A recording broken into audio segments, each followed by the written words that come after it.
All right, you're starting to go down the first drop. I want everyone to put their hands up, and let's all get your best roller coaster scream in. Ah! Yeah, that's what I want to hear. All right, now let's get started here. Obviously, roller coasters of Japan. I myself have been on 173 different roller coasters across the United States. Unfortunately, none of them are outside of this country. Someday I will go to Japan and ride these rides, but who knows when that will be. Couple Next things. year. There are 169 roller coasters currently operating in Japan. We are not going to talk about every single one, otherwise we will be here all day. As much as I'd love to do that, we're not going to do that. I will be referring to some American parks, particularly Kennywood, Cedar Point, Disney, and Universal, because I believe that's the one you guys are most familiar with. And please, I encourage you to ask questions. There will be kind of a Q&A session toward the end if you can't think of a question on the spot. I will do my best to answer them, but of course, I'm not God. I don't know everything. I'll do my best. All right, you ready? All right. I dug and dug everywhere, and I could not find a picture for this ride. The first roller coaster ever built in Japan opened in December 1952, and the rough English translation is Wave Coaster. Unfortunately, it closed in December 1969, and it is probably a junior coaster, considering it was only 11 feet tall and 296 feet long, and was located in Takarazuka Garden Fields in Hyogo Prefecture. The park sadly closed in 2013. Alas. But the oldest operating roller coaster in Japan, surprise, surprise, it's called Rollercoaster. The original name. Opened in 1953, 36 feet tall and 767 feet long. It was located at a small city park in Tokyo called Hanayashiki. It is manufactured by Toga, which is a Japanese coaster and ride manufacturer. They have made a few roller coasters in the United States, but none of them are remaining, sadly. And obviously, oldest operating roller coaster in Japan. Probably not very exciting compared to some of the other ones we're going to look at, but that's what you get with something that old. Let's get started with Tokyo Disneyland. Opened in April 15th, 1983. It is the first Disney park that opened outside of the United States, and it is the only Disney park that is not owned and operated by Walt Disney Company.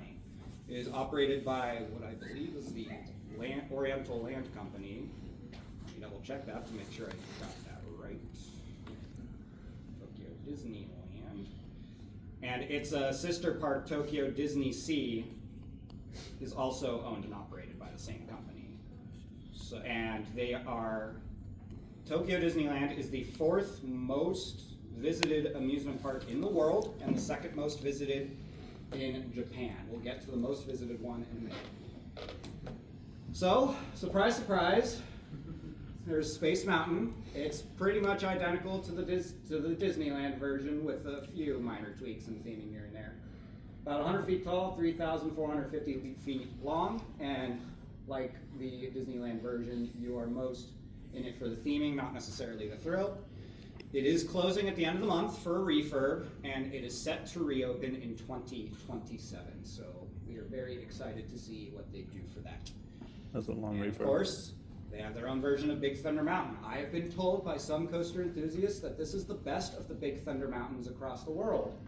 Opened in July 4th, 1987, and it has a kind of a similar layout to the Florida version, with a few turns kind of in different places.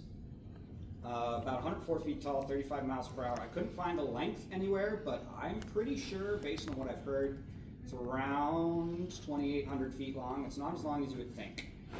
And the make is Vekoma, which is a European company. And I mentioned we're getting to the most visited park in Japan. Universal Japan is the most visited park in Asia and the third in the world as of 2022. It opened in March 31st, 2001 in Osaka, Japan. Would anyone like to guess what the top two most visited amusement parks in the world are? Hint, they're both in the United States. Disney World. Somebody raise their hand? Or who did? Disney World. More specifically? Because remember, there's multiple parks. Magic Kingdom? Correct. All right, and that's the number 1. Oh. Now, who could tell me the number 2 most visited amusement park in the world? Universal? No, another hint, it's another Disney park. Is it Disneyland? Disneyland in Anaheim. Oh, sorry. Oh, no. If somebody of you in the back of the room, don't worry, I'll come back. But yeah, those are the top 2 visited in the world. This is the most visited in Asia, as well as Japan, obviously. So we've got Hollywood Dream the ride. Has anyone been to Universal Florida and ridden the Rip Ride Rocket? Yay! Okay, so so similar to that, it has an onboard sound system, and before you ride, you select a song.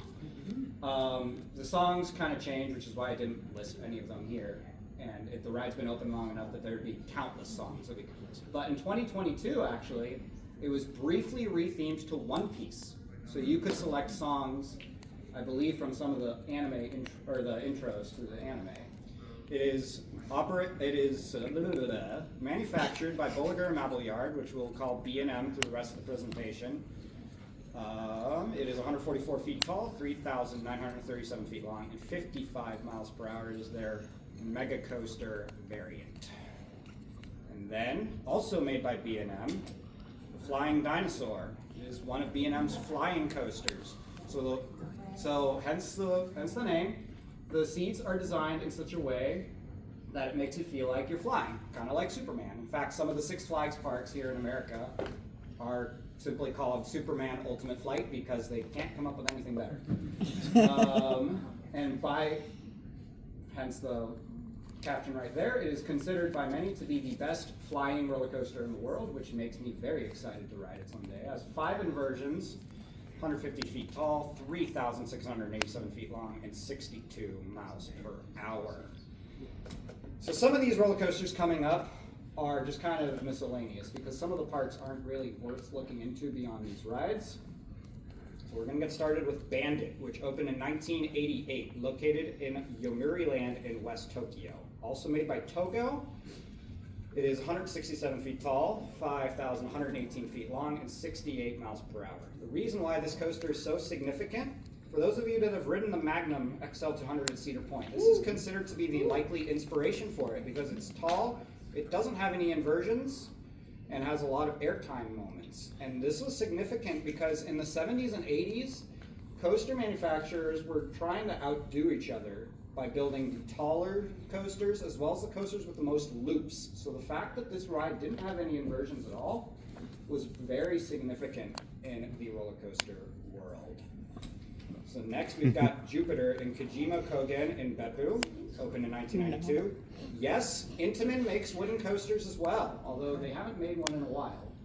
Intamin, you guys would probably recognize as the company that made the original Top Thrill Dragster and Millennium Force at Cedar Point. 137 feet tall, 5,249 feet long, and 56 miles per hour. It is the largest wooden roller coaster in Japan. Something to note, and this drives me nuts. There is no such thing as a hybrid roller coaster. You may think about the supports, because there are some steel coasters with wood supports and some wood coasters with steel supports. If you see a roller coaster where the rails that the wheels run on are entirely made of metal, it is a steel coaster. If it has multiple layers of wood with a metal running rail on top, it is a wooden roller coaster. It is all about the track. The supports have nothing to do with whether it is a steel or wooden roller coaster or not. So whenever you hear parks saying, "Come ride our new hybrid coaster, it's the tallest hybrid coaster in the world," doesn't exist. No such thing. I don't know why they keep saying that. Gimmick. Well, they want people to visit, that's why. All right. How many of you have been on Raptor at Cedar Point? Yeah. Okay, so this is the same kind of ride. It's an inverted coaster located at Parque España in Shima. It's named Pyrenees, named after the mountain range in southwest Europe. Opened in 1997. 6 inversions, 147 feet tall, 4,048 feet long, and 62 miles per hour. So obviously only the first half of the layout is shown here, but basically it's a vertical loop, a 0G roll, another vertical loop, what's called a cobra roll, which you go upside down into a half loop, do a half corkscrew, half corkscrew, half loop. You go out the opposite direction you came in. And then there's, what's interesting about this ride, if you look at the very bottom of the screen, See it right there. there's kind of an airtime hill, which is very rare on inverted coasters. Next, how many of you have seen Rent a Girlfriend? Sadly. Fair enough. I'm not as interested in it as this guy is. But for those of you that have seen it, there's the Thunder Dolphin roller coaster, which is located at Tokyo Dome City. Who'd have thunk? It's right next to the Tokyo Dome. Interesting. Opened in 2003. Why did I say 19? Made by Intamin at 262 feet tall. It is one of, but not the tallest roller coasters in Japan. 3,500 feet long and 80 miles per hour. Part of the reason this ride is so interesting is kind of half the ride is on top of a building, which you'll kind of see in the next picture, as well as it goes through a building. And not only does it go through a building, it goes through the world's first centerless Ferris wheel. Ooh. Oh yeah. Kind of blows your mind when you think about it first. Wait, how does that work? All right, so now we're going to get to another part here. Real quick. What's up? When you ride the Thunder Dolphin, the lift attendants have like this song and everyone like claps to it. It's wild when you get in the queue. Like they have like a song they think is the Thunder Dolphin song, the ride operators, and then everyone gets fired up and then they send you on your way. Yeah. That'd be That's fun. the first I've heard about that. Thank you. All right, so we've got Fuji Q Highland. Anyone want to guess where it is? Fuji. Close enough. Down at the bottom. That's right, it is in Japan. You gotta beam him with that one. Opened in 1961, hence the name. It's about 9 miles north of Mount Fuji. You'll see in a picture later just how close the park is to it. So, we're going to get to probably one of the most unusual coasters in the world, Takabisha. Ooh. Yes, that is not edited in any way. Opened in 2011, make Gerstar, which I believe is a German company. 141 feet tall, 3,280 feet long, and 62 miles per hour. With 7 inversions, it has the most inversions of any coaster in Japan. Can anyone tell me what the world record for most inversions on a roller coaster is? 14. 14? That is correct. It's the Smiler at Alton Towers in England. Yeah, I'm good. Good catch. All right, but the good news is, for those of you that don't have the money or time to go all the way to Japan, a near clone is not terribly far from here. In New Jersey, in American Dream Mall, which is right outside MetLife Stadium, there's the TMNT Shell Raiser. The only real difference is the first drop is 0.8 degrees steeper. So technically that is the steepest roller coaster in the world, but for all intents and purposes, they're clones of each other. So next And this is just another beautiful view. You can I see got how plans close next it is to weekend. Mount Fuji. Just look at that, wouldn't you? And hailstorms next weekend. All right, so we're gonna get to our first, technically second, defunct roller coaster here called Moonsault Scramble. Oh, that looks Also fun. operated from 1983 to 2000. It was manufactured by Meisho, which is another Japanese company. Now the reason I put the asterisk next to the 229 feet tall is notice how this tower up here, this is a kind of a cable where it pulls the train up and then it kind of goes through the course. And then it goes up and then it does the whole thing backwards. Part of the reason this ride is so interesting was, as you can see, it was very forceful. Hitting 6.5 G's more than likely at the bottom of what they call a pretzel knot there. Yeah. The most I've Facelift. experienced on a roller coaster is probably Intimidator 305, which is in Kings Dominion in Virginia, and that's a sustained 5 G's, and I nearly black out. So one can only wonder what that was like. Might be part of the reason why that ride is closed. And even though it opened in 1983 before the Magnum, most people still consider the Magnum to be the first proper hyper coaster, which was a coaster 200 feet or taller, because first off, this is not a complete circuit, and second off, It is enough of skill. most riders aren't actually going up that high. So ideally, when you consider what the tallest roller coaster is, you think, okay, every rider is at that height at some point. Okay, so next we've got Ijanika, which roughly translates to Ain't It Great. It opened in 2006 and made by SNS Worldwide, which was formed from the remnants of Aerodynamics, which was the company that created the Magnum at Cedar Point, as well as the original Steel Phantom. We'll get to why it's called a fourth dimension coaster in a minute, but the good news is for this one as well, you also don't have to leave the country to ride something like this. If you go to Southern California in Six Flags Magic Mountain, there's a ride called X2, which this guy's been on. And although I think the trains are a little bit longer, pretty sure the layout's not exactly the same, but it's close enough that you'll basically have ridden the same thing. This one's definitely bigger.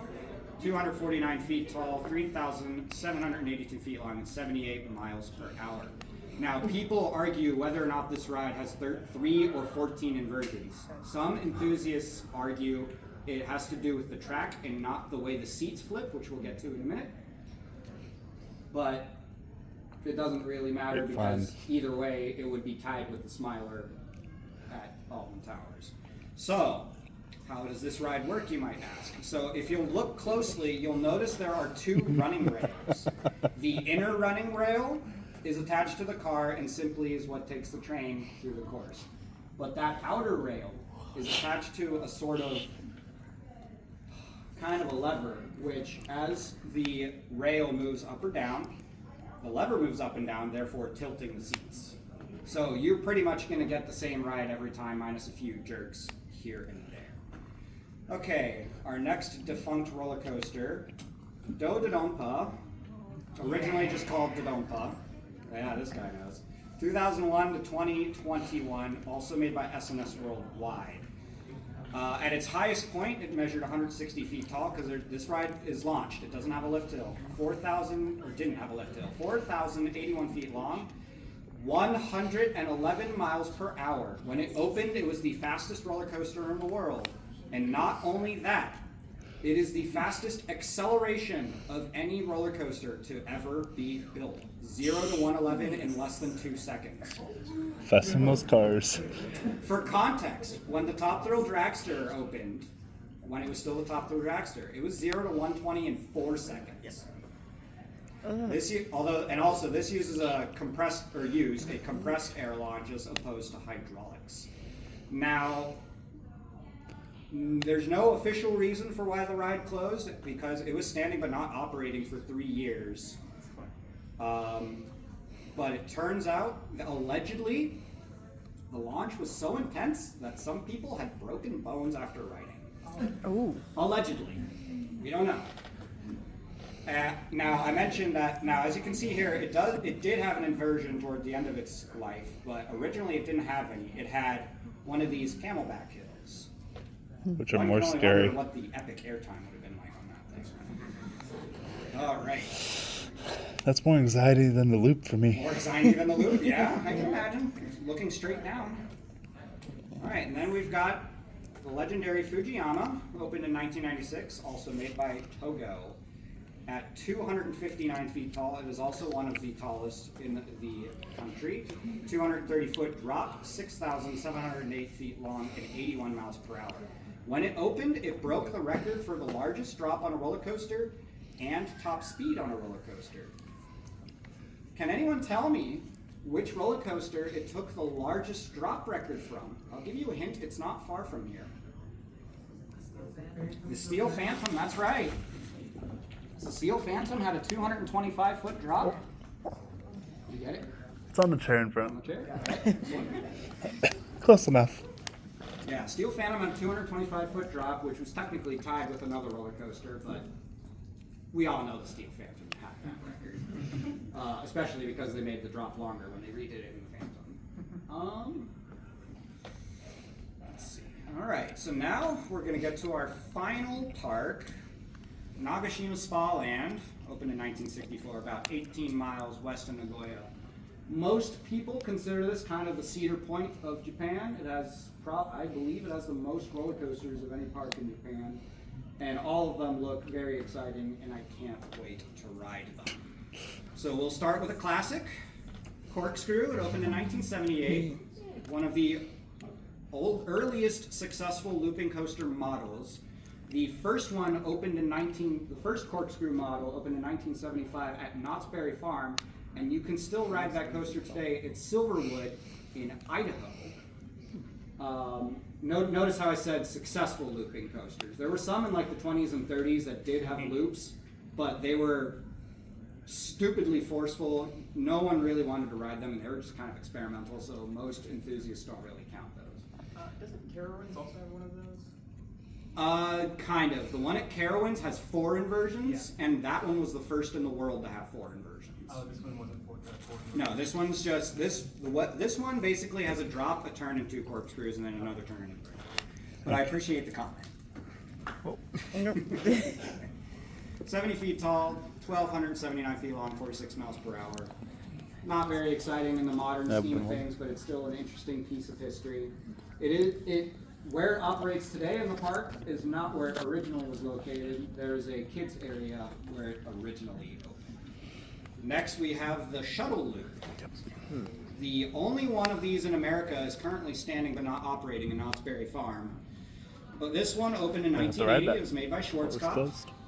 And the highest point of the edge of the track there is 137 feet tall. The track is 863 feet long and reaches a top speed of 57 miles per hour. Notice how this loop is a lot more circular than some of the other loops you'll see. That was kind of a staple of Schwarzkopf. Those loops are very forceful and very fun to experience. If you want to experience one, go to Hershey Park. In Hershey, there's the Super Duper Looper. That's one of the earlier Schwarzkopf models that you can ride. Used a flywheel that pulled a cord that pulled the train. And there's only 5 left of these in the world, and this is the only one in Japan, so sadly it is a dying breed. Another Schwarzkopf model, Looping Star, opened in 1982. It's pretty simple, but these rides, this company's rides hold up very well, despite their age. The 80 feet tall, 1,942 feet long, and 48 miles per hour. For those of you that have kids or plan to have kids, a model like this is a good first looping coaster for them to ride. Only 1 inversion, so it's not like it's anything too crazy. And if you want to ride this model, you can go to Frontier City, which is located in Oklahoma. There is a clone located there. Next, we've got probably one of the most unique coasters in the world, the Ultra Twister, opened in 1989, also made by Togo. Togo in this. Didn't we have one in PA? What? Didn't we have one in PA? No. No? Never. There are 3 inversions, 1 experience forward and 2 backwards. This one, at the very bottom, you can see it goes to this vertical lift. So the track will tilt, you'll go straight up, and then you'll go down an 85-degree drop, do an airtime hill, do one of these barrel rolls forward, then you'll get another tilting track that makes you go down backwards, then you'll experience both of those backwards. And to get you an idea of what it can look like, yeah, it's pretty insane. There is another one of these in Japan, but this is probably the more interesting one because this one opened first. All right, next defunct coaster, the White Cyclone. Probably one of the prettiest wooden coasters I've ever seen. Because, like, seriously, almost every picture of this coaster I've seen, the paint job is immaculate. It makes me wonder if they're like painting this thing were painting this thing nonstop. 1994 to 2018, although it'll make an appearance later on. Originally made by Intamin. 139 feet tall, 5,577 feet long, and 63 miles per hour. Notice how this is a very enormous structure. This part of Japan does experience earthquakes, so some rides do have to have the extra earthquake protection, which you'll see some more of that later. Now, if it's not terribly big, I don't know what the regulations are on that, but so speaking of smaller rides, we've got the Wild Mouse. What I like about this one is it's 2 mirror images right next to each other. So you and your friends can kind of split up, ride one on the left and the other on the right, and you can kind of duel with each other. I think that's kind of neat. There are a few MAC wild mouses throughout the country. I believe the closest one is in Hershey. 46 feet tall, 1,213 feet long, and 28 miles per hour. But that 28 miles per hour feels a lot faster when you're experiencing those very tight turns and sudden drops. All right, which just goes to show if a ride is well designed, it doesn't matter how tall or fast it is as long as it's fun. All right, skipping ahead a little bit, we've got the Acrobat, another flying coaster. How many of you have been to SeaWorld Orlando and ridden Manta? Okay, got it. I actually have. Very nice, very nice. This is pretty much a near clone of it. I think the only difference is instead of the dual stations, I think it only has one. 141 feet tall, 3,349 feet long, and 56 miles per hour. And just like Manta, it has that beautiful splash effect. Most of you have seen Manta's splash now, except you're not actually splashing, but wouldn't that be cool? Oh, that's beautiful. All right, next we've got, opened in 2017, we've got Arashi, which roughly translates to storm. Opening in 2017, it is an SNS Worldwide free spin. What makes these rides interesting is similar to Ijanika, there's the cars on the side that do rotate, but these are free spinning. So you will either get a very boring ride where you hardly flip at all, or you will flip like 30 times in one ride. Which is why most enthusiasts don't really count inversions on this ride because it's not predictable. 120 feet tall, 1,019 feet long, and 38 miles per hour.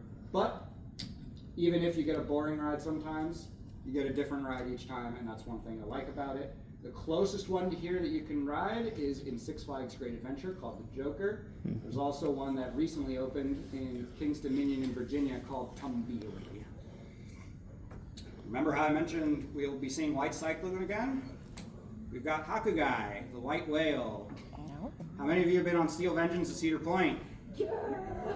That's what this is. This is Rocky Mountain Construction. What they are famous for doing is they'll take kind of some older wooden roller coasters, they'll take out the wooden track, and they'll put in steel track and make it more intense. And believe me, these rides are crazy. Your thighs will be sore after riding. This one is 108, and sometimes they make them even taller. 180 feet long, 5,019 feet long, and 66 miles per hour with 3 inversions. You can see at the very front here, RMC is known for their trademark barrel roll inversion. They still haven't made a vertical loop, maybe someday. Otherwise, one of these days I'm going to call Alan Shilko, the designer, and be like, yo, you got to do something different, man. All right. And we're going to close off with the legendary Steel Dragon 2000. Gee, can anyone tell me when it opened? Year 2000. Can anyone tell me why it's called the Steel Dragon? Because it was the first steel coaster? Nope. It looks like a dragon. I had to raise my hand. Like, structure was made to withstand earthquakes. Mm-mm. I'll give you a hint, the Zodiac. Yeah. It Oh. opened in year 2000, That's cool. which was the year of the dragon. So, of course, they had to name it something cool. Steel Dragon 2000. It was made by D.H. Morgan. Closest one of these you can ride is in Dorney Park in Allentown, East PA, which it called Steel Force. But this one is that on steroids, and I mean steroids. This thing is 318 feet tall. If you notice, about halfway up the lift hill there, you can see kind of a platform right here. The reason for that is this ride is so big, it has 2 chain lifts. The second chain lift about halfway up kind of starts pulling you faster. At 8,133 feet long, it is the longest roller coaster in the world. Does anyone here happen to know what the longest wooden coaster in the world is?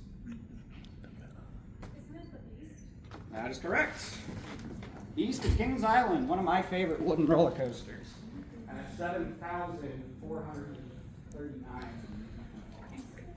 Thank you. In fact, the Beast recently overcame a recent retracking, which made it slightly longer, which makes it even harder to break that record. That being said, most parks don't really break records anymore because all the interesting ones have already been broken, and it costs a lot of money to break some of these records, particularly height and speed. But alas. Now, another thing interesting about this coaster is when this opened, obviously it broke the speed record, but when it broke the speed record, that was the third time in like 6 months that the record was broken.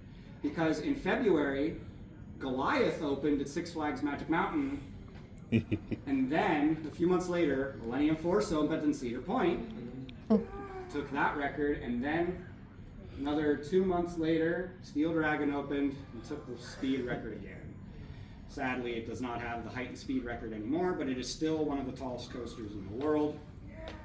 In fact, that second hill is 262 feet long, or feet tall, which makes it taller than most coasters in the world already. Like I said, there's more earthquake protection because there's a lot of steel involved, which made this one of the most expensive roller coasters in Japan. And another reason it was so long is you can see this turnaround at the very end. It kind of goes into a helix and then goes into another helix, and it goes and does some airtime hills on the way back. Now, in 2003, there was an incident involving this coaster where one of the wheels fell off. I'm not kidding. It hit somebody in the water park, but thankfully they're okay. And after 3 years, it reopened with new trains. So now the trains are made by B&M, and from what I've been told, they're better. This is the ride I most want to ride next time I go to Japan. Next time?